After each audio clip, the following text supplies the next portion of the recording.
자기가 가지고 있는 생각을 상대방이 잘 이해할 수 있도록 전하기가 정말로 쉽지 않습니다. 원래 말을 잘 하는 사람, 원래 글을 잘 쓰는 사람들이 분명히 있습니다. 이렇게 타고난 전달할 수 있는 능력 말고도 이렇게 전하는 사람들한테는 전하는 자의 올바른 자세가 중요합니다. 오늘 본문에서 마가복음은 침례 요한에 대하여 설명합니다. 마가복음 1장 2절부터 8절까지입니다. 우리가 2절부터 8절까지를 천천히 함께 읽도록 하겠습니다. 시작.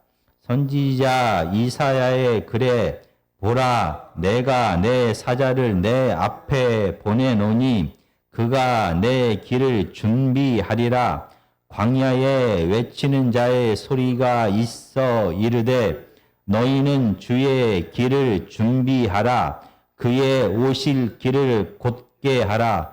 기록된 것과 같이 침례 요한이 광야에 이르러 죄 사함을 받게 하는 회개의 침례를 전파하니 온 유대 지방과 예루살렘 사람이 다 나아가 자기 죄를 자복하고 요단 강에서 그에게 침례를 받더라. 요한은 낙타 털 옷을 입고 허리에 가죽 띠를 띠고 메뚜기와 석청을 먹더라. 그가 전파하여 이르되 나보다 능력 많으신 이가 내 뒤에 오시나니 나는 굽혀 그의 신발끈을 풀기도 감당하지 못하겠노라. 나는 너희에게 물로 침례를 베풀거니와 그는 너희에게 성령으로 침례를 베푸시리라. 아멘. 마가는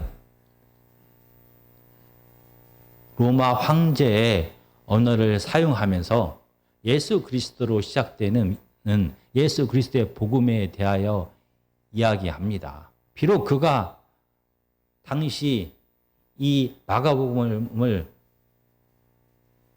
받을 이방인들을 위하여 바로 로마 황제의 언어를 사용했을지라도 예수 그리스도의 복음은 정치적이고 군사적인 힘을 추구하는 로마 황제의 복음과는 전혀 달랐습니다. 1장 2절부터 예수 그리스도의 복음이 어떻게 다른지를 설명합니다. 바로 2장과 2절과 3절에서 이사야의 말씀을 인용하고 있습니다. 이 마가복음의 처음 독자는 로마 교회 성도들입니다. 잘 아는 것처럼 로마는 이스라엘 땅에 있지 않습니다. 이탈리아 로마입니다. 그러면 로마 교회의 대부분의 성도는 다 이방인들이 분명합니다.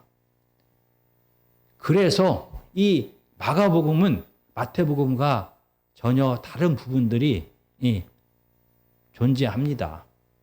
마가복음의 처음 독자는 유대인들입니다. 그래서 마태복음의 처음 독자는 유대인입니다. 그래서 마태는 구약의 여러 하나님의 말씀을 직접 인용하면서 하나님의 복음을 전합니다. 그런데 마가복음의 독자는 로마에 있는 대부분의 이방인입니다. 그래서 이방인들이 비록 그들이 예수님을 믿었을지라도 구약에 대한 생각이 다릅니다. 유대인들이 구약에 대하여 권위를 주는 것과 다릅니다. 그래서 마가복음은 특별한 경우가 아니면 구약을 인용하고 있지 않습니다. 그런데 불구하고 이 마가복음의 시작을 이사야의 말씀을 인용하면서 시작합니다. 그렇다라고 하면 이 이사야의 말씀이 그만큼 중요하기 때문에 이 로마에 있는 이방인들에게도 반드시 구약의 말씀을 통하여 이 복음을 전하기를 원했습니다. 이 방금 전에 읽은 마가복음 1장 2절과 3절은 이사야의 글을 가져왔다라고 말합니다. 그런데 사실은 좀 다릅니다. 출애굽기 23장 20절, 이사야 40장 3절, 말라기 3장 1절의 말씀을 가져왔습니다. 그런데 마가는 출애굽기의 이야기와 말라기의 이야기는 하지 않고 이 모든 말씀이 이사야의 말씀이다라고 말합니다. 그 이유는 이사야의 주제 속에서, 이사야의 배경 속에서 출애굽기와 말라기도 이해해야 한다라는 뜻이 됩니다. 출애굽기 23장 20절은 바로 출애굽한 이스라엘 백성들에게 하나님께서 모세를 통하여 주신 말씀입니다. 출애굽기 23장 20절을 제가 읽어보겠습니다. 내가 사자를 내 앞서 보내어 길에서 너를 보호하여 너를 내가 예비한 곳에 이르게 하리니. 그리고 이사야 40장 3절입니다. 외치는 자의 소리여 이르되 너희는 광야에서 여호와의 길을 예비하라. 사막에서 우리 하나님의 대로를 평탄하게 하라. 그리고 마지막으로 말라기 3장 1절입니다. 만군의 여호와가 이르노라. 보라 내가 내 사자를 보내리니 그가 내 앞에서 길을 준비할 것이요 또 너희가 구하는 바 주가 갑자기 그의 성전에 임하시리니 곧 너희가 사모하는 바 언약의 사자가 임할 것이라.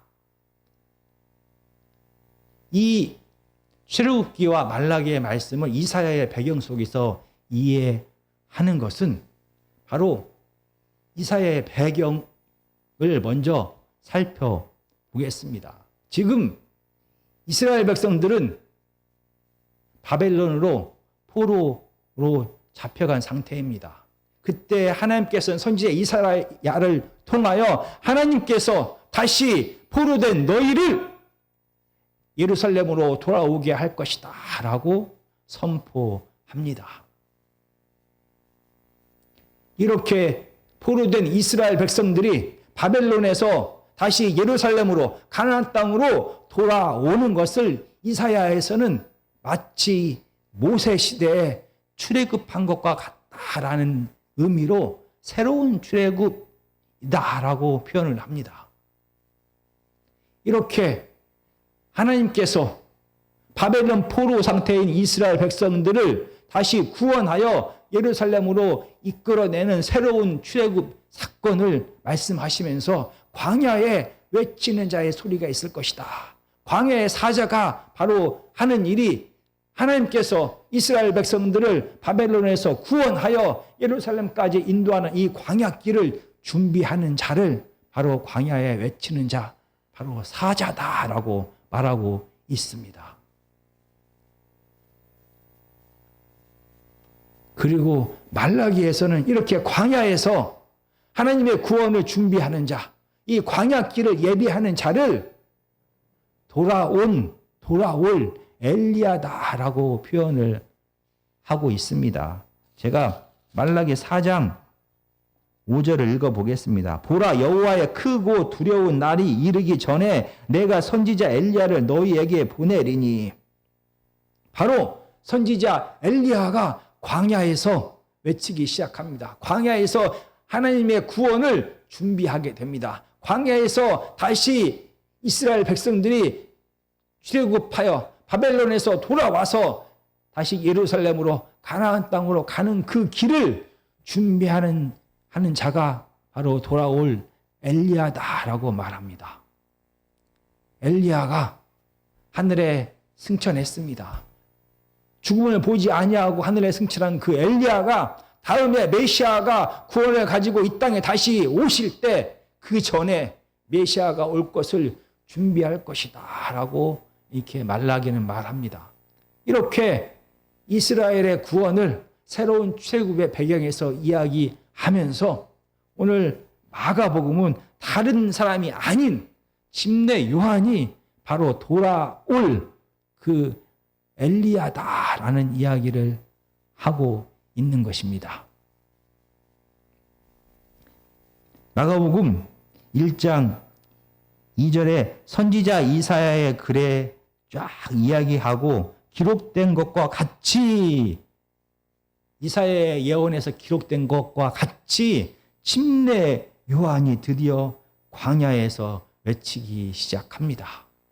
바로 침례 요한이 이스라엘을 구원할 메시아가 오심을 전하는 자, 메시아에 앞서서 메시아가 올 광야의 길을 준비하는 자가 바로 침례 요한이고 침례 요한이 바로 돌아올 엘리야다라고 마가는 소개를 하고 있습니다. 그런데 마가복음은 조금 이상합니다. 이 침례 요한에 대하여 바로 그의 사역이 무엇인지를 직접적으로 이야기하면서 침례 요한을 소개합니다. 물론 누가복음의 목적과 누가복음의 처음 독자가 마가복음과 다릅니다. 그래서 누가복음은 이 침례 요한에 대하여 자세하게 설명합니다. 그의 가문과 그의 출생과 그의 가르침이 무엇인지까지 자세하게 설명을 합니다. 누가복음 1장 5절에 보면 침례 요한에 대하여 이렇게 얘기합니다. 유대 왕 헤롯 때에 아비야 반열에 제사장 한 사람이 있었으니 그의 이름은 사가랴요 그의 아내는 아론의 자손이니 이름은 엘리사벳이라. 이 요한에 대하여 이야기합니다. 요한의 아버지는 제사장입니다. 그리고 요한의 어머니는 대제사장 아론의 후손이다라고 말합니다. 이 침례 요한이 요즘 말로 말하면 뼈대 있는 가문의 자녀인 것입니다.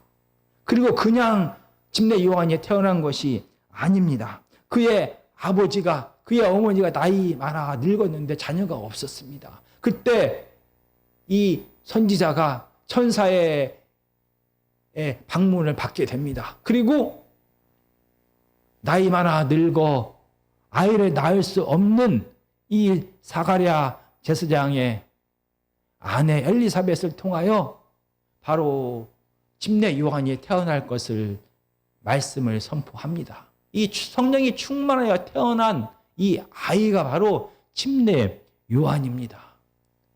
그냥 태어난 것도 아니라 성령이 충만하여서 천사의 고지를 받은 놀라운 사람이 바로 침례 요한인 것입니다.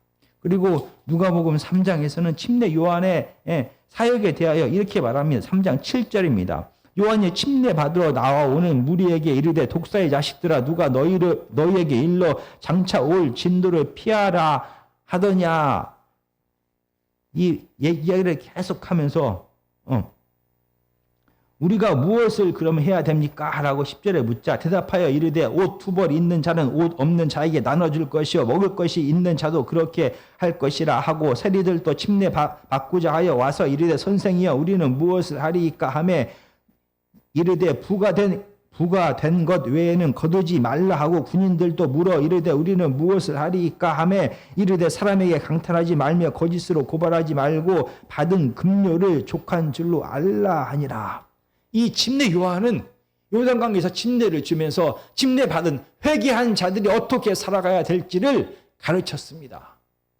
너무나 많은 이스라엘 백성들이 침례 요한의 침례를 받으면서 그의 가르침을 받았습니다. 이렇게 침례 요한은 그의 가족적인 배경도 그의 탄생도 그의 가르침도 놀라운 사람이었습니다. 그런데 마가복음은 이 침례 요한의 가문에 대하여 탄생에 대하여 그의 가르침에 대하여 전혀 이야기하고 있지 않습니다. 마가복음은 바로 이 복음에 대하여 이야기합니다. 마가복음은 이방인 고통받고 있는 로마 성도들에게 예수 그리스도의 생명 되신 예수 그리스도의 복음을 전하기를 원합니다. 그 예수 그리스도를 전하기 위하여 반드시 필요한 침례 요한의 사역, 침례 요한이 바로 광야에서 외치는 자의 소리다. 바로 구원자 메시아가 올 것을 외치는 자, 길을 준비하는 자이기 때문에 그에 대하여 그의 사역에 대해서만 집중을 하여 간단하게 간결하게 전하고 있습니다. 마가가 가지고 있는 모든 지식을 다 드러낸 것이 아니라 절제하면서 이 목표가 되는, 주인공이 되는 예수 그리스도의 복음으로 가는 그 길을 간결하고 쉽고 잘 이해할 수 있도록 이 이방인, 고통받고 있는 이방인 로마 교회 성도들이 예수 그리스도를 만날 수 있도록 다른 가지들은 다 치우고 자기가 가지고 있는 다 지식을 다 드러내지 아니하고 예수 그리스도로 가고자 하는 이 길을 간결하고 똑바로 갈 수 있도록 그는 절제하면서 간결하게 이 침례 요한에 대하여 전하고 있습니다. 말씀을 전하는 자, 복음을 전하는 자의 태도는 예수 그리스도를 어떻게 하면 있는 그대로 전할 수 있을까? 거기에만 집중해야 하는 것입니다. 그가 가지고 있는 모든 지식을 다 드러내서 그가 얼마나 지혜로운 사람인지, 얼마나 지식을 가진 사람인지를 드러내는 것이 아니고 예수 그리스도로 향하는 그 길을 더 잘 이해할 수 있도록 최선을 다하되 가장 간결하고 정확하게 예수님께만 집중할 수 있는 복음을 그대로 전하는 자가 마가와 같은 복음 전하는 자의 길을 준비하는 자의 자세인 것입니다. 그리고 침례 요한 역시 마가와 같은 전하는 자의, 준비하는 자의 자세를 그대로 드러내고 있습니다.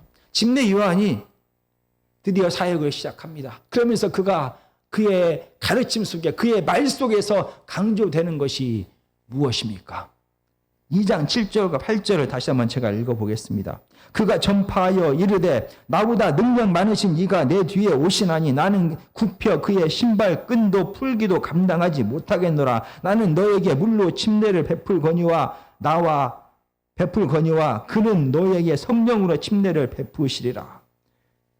침례 요한은 한마디로 자기가 내가 주인공이 아닙니다 라는 얘기를 강력하게 말합니다. 예수 그리스도가 누구인지를 분명하게 밝힙니다. 7절에서 나보다 능력 많으신 이다 라고 표현을 합니다. 이 능력 많다라는 이 말은 구약에서부터 하나님을 향하여 사용되었습니다. 전능하신 하나님, 창세기, 그리고 우리가 시편 132편, 그리고 이사야 1장에서도 이 구약의 성경에서 전능하신 분은 하나님이다라는 것을 강조합니다. 그런데 침례 요한은 그의 입술을 통하여 바로 예수 그리스도께서 전능하신 하나님이시다라고 말합니다. 하나님이 이 땅에 오신 분이 바로 예수 그리스도다라고 정확하게 이야기를 하고 있습니다. 그 전능하신 하나님의 고유 권한이 또 무엇입니까? 구약에서 성령을 베푸는 자, 성령을 수여하는 자가 누구입니까? 구약에서는 유일하게 하나님만이 성령을 베푼다, 성령을 줄 수 있다라고 말하고 있습니다. 그런데 침례 요한은 분명히 말합니다. 내 뒤에 오실 그분 예수 그리스도는 성령을 주시는 분이다라고 말합니다. 예수 그리스도는 하나님이시다라고 분명하게 말하고 있습니다. 능력에 전능하신 하나님, 성령을 주시는 그 하나님이 이 땅에 사람의 모습으로 오신 분이 바로 예수님이다라는 것을 강력하게 이야기합니다. 나는 예수님이 아니다, 하나님이 아니다, 나는 주인공이 아닙니다라는 얘기를 분명하게 말합니다. 침례 요한은 오늘 본문에 나오는 것처럼 침례를 베풀었습니다. 너무나 많은 사람들이 그의 침례를 받기 위하여 그에게 몰려들었습니다. 그는 460년 만에 하나님께서 택하신 능력의 선지자입니다. 거룩한 제사장의 집안에 태어났고 그는 거룩하고 나시린처럼 살았던 그입니다. 그가 침례를 베풀 때 너무나 많은 사람들이 그에게 다가왔습니다. 그래서 이 침례를 그는 죄사함의 침례를 베풀었습니다. 그러나 그는 분명히 말합니다. 내가 베푸는 이 죄사함의 침례는 예수님께서 베푸시는 성령의 침례와는 분명히 다르다라고 말합니다. 내가 베푸는 침례는 임시적이고 예비적이고 준비하는 것이다라고 말합니다. 거룩하신 하나님을 만나기 전에 준비하는 것처럼 내가 베푸는 이 회개의 침례는 뒤에 오실 예수님이 베풀 성령의 침례를 준비하는 것이다라고 말하고 있습니다. 우리가 구약에서도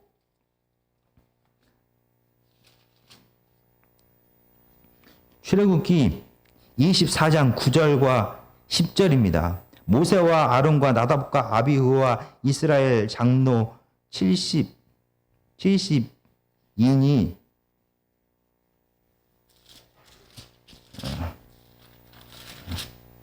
여기 아닙니다. 해서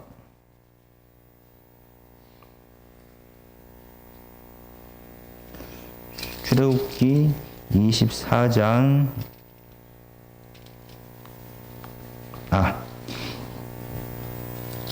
잠깐만.